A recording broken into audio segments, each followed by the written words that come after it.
తెలంగాణలో కోల్ రిఫ్ దగ్గుమందు వాడొద్దంటూ వైద్య ఆరోగ్య శాఖ అధికారులు ఆదేశాలు జారీ చేశారు. దీంతో తల్లిదండ్రుల్లో టెన్షన్ నెలకొంది. అయితే వైద్యులు మాత్రం ఆందోళన చెందవద్దని చెబుతున్నారు. కోల్ రిఫ్ మాత్రమే నిషేధించబడిందని, మిగతా వాటిపై ఎలాంటి బ్యాన్ లేదని క్లారిటీ ఇచ్చారు.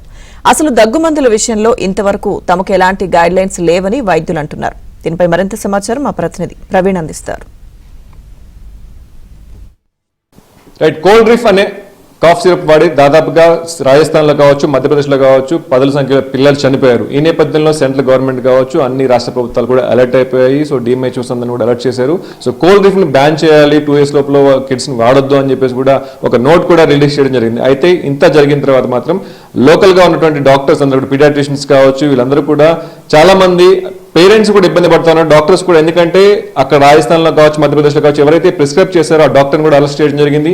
సో చాలా మటుకు కూడా దాంట్లో ఆ మెడిసిన్కి సంబంధించి కాకుండా ఆ నోట్లో క్లియర్గా దగ్గుకు సంబంధించిన మందులు ఏది కూడా చిన్నపిల్లలు వాడొద్దు అని చెప్పేసి కూడా నోట్లో వాళ్ళు పొందుపరిచారు. దీనికి సంబంధించి అసలు మన పీడియాట్రిషియన్స్ ఏం చెప్తున్నారు, సో మనతో మాట్లాడిన డాక్టర్ శ్రీకాంత్ గారు పీడియాట్రిషియన్ ఉన్నారు. సార్ నమస్కారం.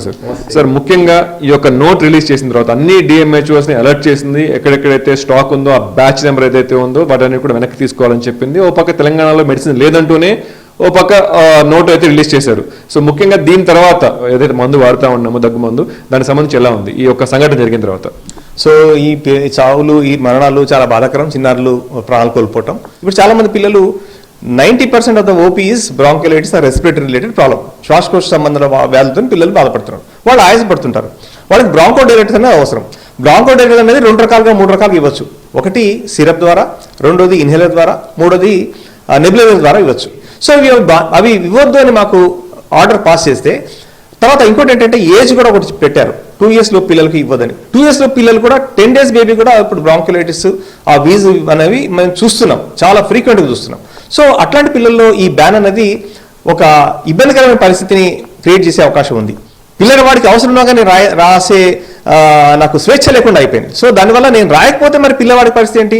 ఆస్తమా ఎక్కువై ఆక్సిజన్ లెవెల్ తగ్గిపోతే, అది ప్రాణాపాయం సంభవిస్తే ఎవరు బాధ్యత దానికి? మొత్తాన్ని కోల్ రిఫ్ తో పాటుగా మిగతా అన్ని బ్రాండ్స్ మీద కూడా ఇప్పుడు ఇంపాక్ట్ కనిపిస్తూ ఉంది. ఎందుకంటే ఈ యొక్క దగ్గు మందులు అంటేనే భయపడే పరిస్థితి అయితే వచ్చింది పిల్లవాళ్ళ దగ్గర, అది యూజ్ చేసే వాళ్ళు కూడా. సో యాజ్ ఎ డాక్టర్గా మీరేం చెప్తారు? గవర్నమెంట్ బ్యాన్ చేసింది అని తెలిసినప్పుడు తప్పకుండా తల్లిదండ్రులు భయపడతారు. సో వాళ్ళ భయాందోళన దూరం చేస్తూనే వాళ్ళ పిల్లలకి సేఫ్గా మనం ట్రీట్ చేయాల్సిన అవసరం ఉంది. ఓవరాల్గా దీన్ని బ్లాంకెట్ బ్యాన్ విధించి కఫ్ సిరప్ వాడకూడదు అన్నది మాత్రం సరైన చర్య కాదు.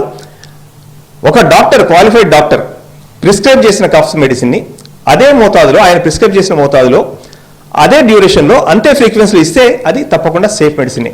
కానీ ఓవర్ ద కౌంటర్ కొనుక్కొని పాత ప్రిస్క్రిప్షన్ చూసి పిల్లలకు వాళ్ళ తల్లిదండ్రులు ఇస్తే కనుక అది ప్రమాదకరంగా, ఇట్లా ప్రభుత్వం ఒక నిర్బంధం విధించి ఒక భయాందోళన పరిస్థితిలో గురి చేస్తే అటు డాక్టర్ల కమ్యూనిటీ కాకుండా మెయిన్ ఎండ్ రిసీవర్ అన్నది చైల్డ్ కాబట్టి, పేషెంట్ కాబట్టి వాళ్ళు కూడా ఇబ్బంది పడతారు. ఇది కాకుండా మన సమాజంలో ఒక పాజిటివ్ మెసేజ్ పంపించాలి. అవసరం ఉంటేనే దగ్గు మందు వాడాలి, అవసరం ఉంటేనే డాక్టర్లు ప్రిస్క్రిప్షన్ ఉందని దగ్గు మందు వాడాలి. సో ఈ బ్లాంకెట్ బ్యాన్ అనేది మాత్రం చాలా తప్పు నిర్ణయం. రివ్యూ చేసి దాన్ని మళ్ళీ న్యూ గైడ్ లైన్స్ ఇవ్వడం సమంజసంగా నేను భావిస్తున్నాను. ప్రజలు కావచ్చు, డాక్టర్స్ కావచ్చు, డ్రగ్ కంట్రోల్ అథారిటీస్ కావచ్చు, వీళ్ళందరూ కూడా ఒక గైడ్ లైన్స్ రూపొందిస్తే బాగుంటుంది అని చెప్పేసి డాక్టర్ శ్రీకాంత్ గారు, అలాగే డాక్టర్స్ కమ్యూనిటీ కూడా చెప్తున్న పరిస్థితి కనిపిస్తుంది. ప్రశాంత్ తో ప్రవీణ్, ABN ఆంధ్రజ్యోతి.